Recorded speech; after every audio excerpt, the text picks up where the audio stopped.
সবাই জানে 1947 সালের 15ই আগস্ট আমাদের স্বাধীনতা দিবস।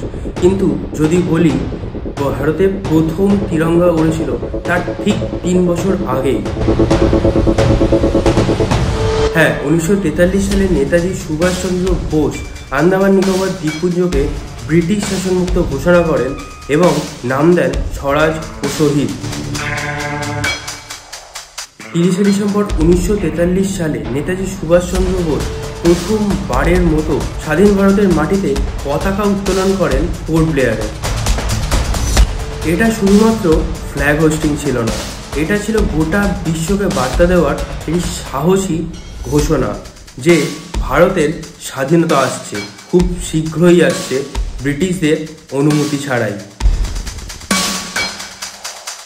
তাই যখন ইন্ডিপেন্ডেন্স ডে উদযাপন করবেন তখন অবশ্যই মনে রাখবেন প্রথম স্বাধীন ভারতের পতাকা উড়েছিল আন্দামানের আকাশে, ব্রিটিশদের যাওয়ার ঠিক 3 বছর আগেই। তোমরা কি মনে করো?